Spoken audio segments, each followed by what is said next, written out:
Hi everyone, I'll be reacting to Tucker Carlson interview Kristen Breitweiser about 9/11 because she lost her husband in 9/11. She's gonna be talking how there was a cover up and George Bush and the USA knew the terrorist attack was going to happen and they let it happen, and 3,000 people died from it in Manhattan. So let's watch it. Kristen Breitweiser, thank you. I'm so glad to meet you. I have watched you on and off through the years, and even when I bought every part of the official story, like the little Washington robot that I was, unknowingly.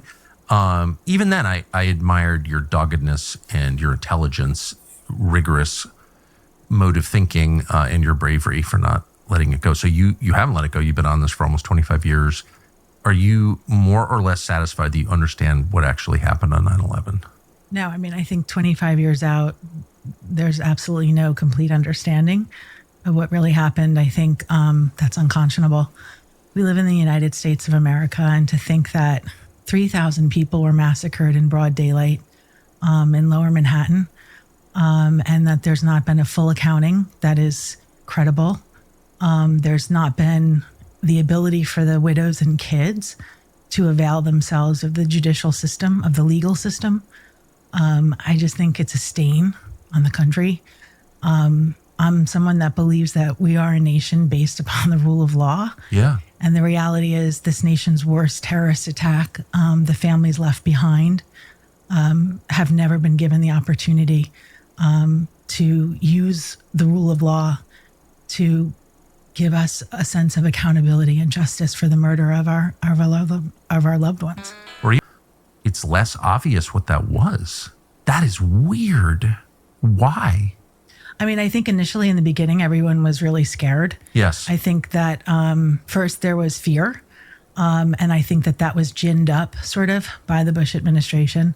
And then once no question about that. Yes, I could speak to that firsthand. And I too was really scared. I think we not only had the attacks, my husband was killed. I was left alone.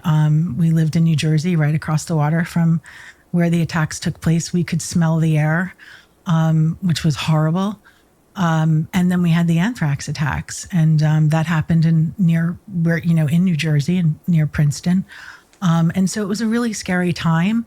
And then subsequent to that, when things started to maybe subside, where people sort of regained their sense of reality, we had the queue up to the war in Iraq.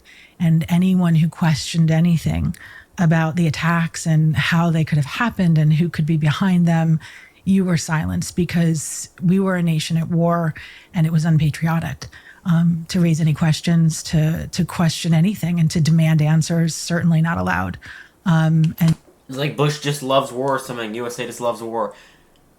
They just let 3,000 people die. They knew those planes were gonna come there, and they let it happen. They planned it all out. 3,000 people died, and they let it happen. And then they go to war with Iraq and kill thousands and thousands of innocent people. Whether it was not thousands, they still unalived lots of innocent people, women, kids, all that, civilians. Just because that, and they allowed it to happen. Jesus, this is so disgusting. so man. that sort of took, I think, quite a bit of years.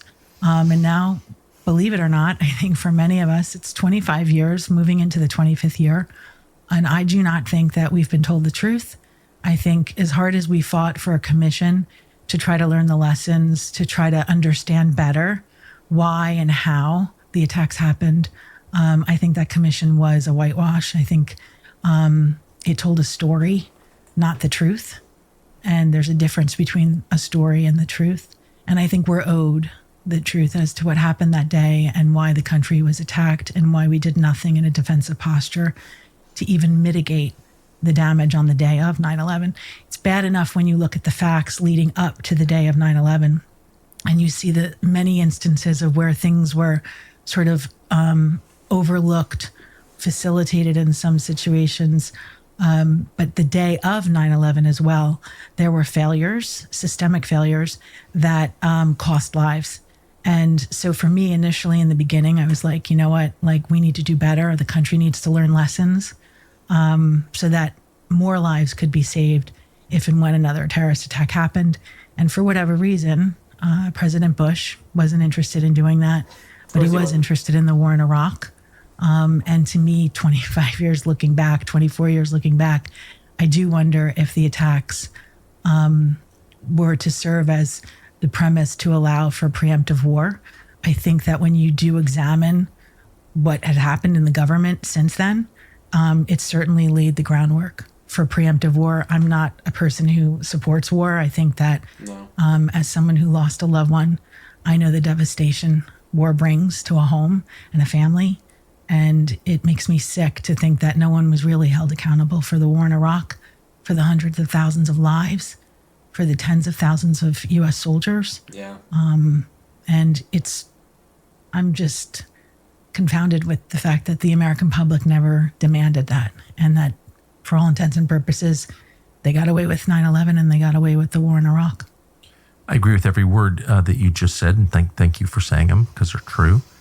The one part where I would ask you to clarify, clearly 9/11 was used as a pretext, as an excuse for the war in Iraq, was used to justify it on famously false grounds. But that's a very different thing from 9/11 was staged or allowed to happen in order to justify the war in Iraq. Do you think that's possible? I mean, I think there's certainly theories out there, but I think when you look at the facts, it would be certainly more comforting for the government to come forward and prove that that's not the case, right? Like, it's uncomfortable as an American citizen to think that members of our intelligence apparatus, our intelligence community, stood down, greased the wheels, facilitated different fact scenarios that enabled the attacks that may or may not have already been underway. And so there's a story out there that happened, that, the CIA might have allowed certain things to happen and to move forward because they were letting the line out to try to learn more about Al-Qaeda or terrorist groups, to learn more, to get the big fish, quote unquote. Right. I think that that's an interesting, nice way to look at things, certainly a less diabolical way. But there's a rule, supposedly, in the intel community that when you have actionable intelligence, you're supposed to roll up the operation. And so one of the biggest questions that I have centers on the Yemen switchboard, the Al-Hada House switchboard. The CIA apparently learned about that in, I think, 96. They officially learned about it in 98 through the embassy bombing. And of course, my question would be, if the CIA is monitoring the Al-Hada switchboard, all of the communications that bin Laden is sending out to his operatives around the world to carry out attacks, when the 98 embassy bombing happened, why didn't they go in and shut down the Al-Hada switchboard? They didn't. They, I guess, wanted to leave the line out and continue to learn more information, and they didn't want to tip off Al-Qaeda or bin Laden that they had ears on him and his operations. Okay, so the embassy bombing happens, kind of not great. But then the USS Cole happens. In 2000, 17 sailors were killed. Again, that information flew through the Al-Hada switchboard. And the CIA still at that point doesn't go in and shut it down and stop it. I believe that if the Al-Hada switchboard was shut down, it would have at the very least delayed the 9/11 attacks. And perhaps my husband would be alive today. The question is, why wasn't it? And I think the explanation that people sympathetic to the CIA would give is that it was just too great having a window into their private communications. And why would you shut that down? Well, because first of all, the embassy bombing happened, and I know it was only, 13 Americans or something like that, and mostly it happened in East Africa. So most of the casualties were African. And maybe they thought, yeah, you're right, the cost-benefit analysis, we'll just, we lost 13 military, whatever. But then the Cole happens, that's 17 sailors. Each one of those lives means everything in the world to their family. That's right. And then 9/11 happens, 3,000 people are killed. At some point, you need to hold the CIA accountable. And instead of holding the CIA accountable, people like Cofer Black, George Tenet, we had George Tenet getting a Medal of Freedom. But more disturbing to me was that you took the same director of the CIA that had so utterly failed before 9/11, utterly failed with the USS Cole, and you relied on him to give you intelligence for the WMD in Iraq. And somehow you thought it was going to be credible and worthwhile. It's inconceivable to me why President Bush would have done that, right? But he did, and we relied on it, and it turned out to be a lie, okay? And so what you see is this systemic, long-term carrying out of policy by American leaders, whether it's a president, a vice president, whether it's members of Congress, the intel committees, that are sort of looking past these failures of the intel community. And again, it's not just the CIA. The FBI's got plenty to explain with regard to the 9/11 attacks. And they're never held accountable. They sort of act with impunity, and people make cool movies about them, and everyone thinks that, they're above the law. The reality is that 3,000... Yeah, I noticed that too. These people that make all these movies, they make all the movies where the CIA and the FBI, they're a bunch of good guys, and they're helping people and doing all this stuff, and it's just like, what? And Americans were killed on U.S. soil, and the CIA and FBI 100% could have and should have prevented it. The NSA, who does all the eavesdropping around the world, the wiretapping, they 100% had enough information to stop the attacks. And for whatever reason, the attacks weren't stopped. So, naturally speaking, when something happens, a reasonable person is like, well, who benefited, right? Like, who benefited from not stopping this, from not preventing this murder of 3,000 people? And maybe in the early days, it was kind of hard to sort of decipher that. I think now, 24 years out, it's not that hard to figure out who benefited. I know certainly who didn't benefit. But I think that that's something that the American public needs to start considering and start wondering why we have a government that's not willing to hold people that are responsible for this nation's worst terrorist attack accountable for their failures and for their, in some ways, negligence, I believe criminal negligence, and not stopping the attacks. What's interesting is that what you said is identical, as far as I know, to what an awful lot of people who are involved in 9/11 think now. Government officials who are at whatever level were around the events, were making decisions based on the events, who are right there. They all kind of think what, as far as I know, having asked a lot, because we made this documentary series that you were nice enough to participate in, the view you just expressed is like very common. You're not some lone wacko on the internet at all. And you've been deeply involved in this for a quarter century, but all these other people have reached the same conclusion. So why is no one saying this out loud? I mean, I think that there's an institutional block on saying it out loud. I think it's exceedingly uncomfortable to think that, there's blood on the hands of the United States government and its intelligence community. And I think that, there's a long game here where the more time that passes, the less and less interested the American public is, right? And not just the U.S. government, by the way. I mean, right. I don't know your views on this, but I don't know the answer. I would have put it in the doc series if we'd found out. But I just know for a fact that a lot of non-crazy, highly informed people think that the U.S. government, parts of the CIA specifically, which saw its role expand, its funding expand, it won. And also, an allied government also got a lot out of this. Like, that's what they think. Why will no one say that?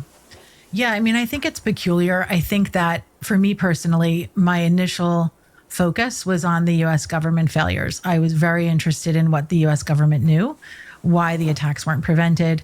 And, that was my original focus. And then certainly we were sort of corralled into considering the Kingdom of Saudi Arabia. That happened through, a confluence of things. The Joint Inquiry of Congress did an investigation. They left 28 pages blank, blacked out, redacted.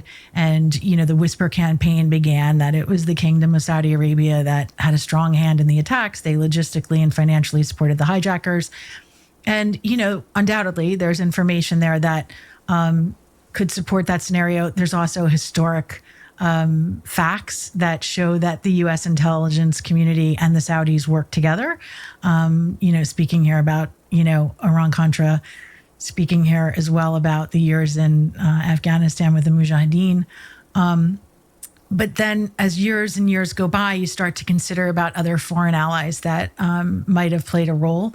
And what I think is most curious is the fact that we not only don't call for an examination, a real examination of our own intelligence community, the CIA, the NSA, the FBI, DIA, Defense Intelligence.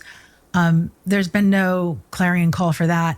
There has been somewhat of a drill and focus on the Kingdom of Saudi Arabia, and yet there's been nothing about, the other ally in the region, which is Israel. And I think that that's curious. I think that there are facts and circumstances that would warrant asking questions and asking what Israel knew about the hijackers, time in the United States for the 18 months before 9/11. And I think that there is, some FBI 302s that talk about alleged Mossad agents, filming near Ground Zero. There were a series of art students sort of shadowing the hijackers for the year before 9/11. And I don't understand why that information isn't just offered up. Like, if no one did anything wrong, which is what everyone says, then why is that information not offered to the American public, in fact, to the world, to just say, here's everything we did, here's what we knew, and here's why we missed it. But instead of that, what you have is like pretty much a cover up, and everything is shrouded in secrecy. Everything is overclassified. And to me, that makes things look kind of suspicious. And so that's what I would hope. I would hope that at this point, we should declassify everything. And when I say everything, I mean Richard Clarke did a look back. President Bush, I think 2 days after 9/11, told Dick Clark, who was head of counterterrorism, the counterterrorism czar, go back and look 3 months, pulse the files, find out what we knew about this impending attack. Clark did that, and then Bush said, you know what, go 18 months. Now, what's curious about that is when you go 18 months from 9/11, you get to the millennium, 2000, right? And that is the time period where not only the two hijackers that are always talked about, Khalid Mihdhar and Nawaf al-Hazmi, who came into the United States. The CIA knew that they were coming here. They should have informed the FBI, because the FBI does domestic surveillance of terrorists, but the CIA didn't. The CIA withheld that information purposely. They knew that two known, identified Al-Qaeda operatives were coming into the United States. They purposely did not tell the FBI. Those two hijackers lived here for 18 months, planned, met up with the other hijackers, ultimately carried out the 9/11 attacks. In fact, those two hijackers were the ones that allegedly flew the plane into the Pentagon. Having said that, so we have Richard Clarke's look back all the way to the millennium 2000. In addition to the two hijackers that came into the country at that point, we also had the arrest of Ahmad Rassam. He was picked up over the border coming into Seattle. Rassam was connected to the Al-Qaeda cell that carried out 9/11. So that happens in December of 2000. This is when Clinton is ending up his presidency. Actually, I'm sorry, December 1999. Clinton is in there full time. Berger is the national security advisor. Susan Rice is in there.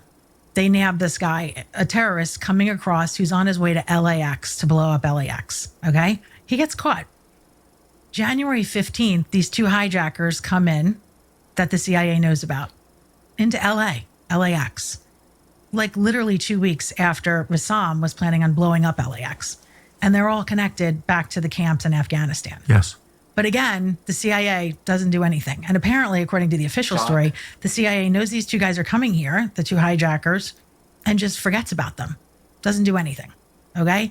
What I think happened is I think that the Clinton administration was like, this is not good. We have these two guys coming in. We need to do something. Let's farm it out. We can't trust the FBI.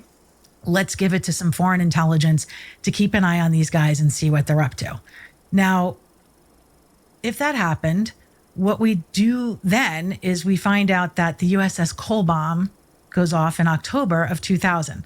So that's now 9 months, 10 months after these guys come in. The CIA supposedly lost track of them, but they go and they carry out the Cole bombing overseas. Okay.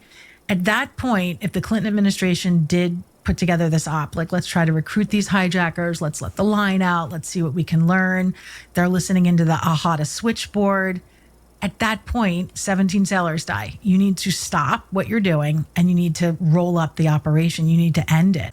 Well, it's going to be the end of this video, guys. If you guys want to watch the whole video again, you guys can go to Tucker Carlson's channel. He has some really good videos, very interesting videos. Like watching them.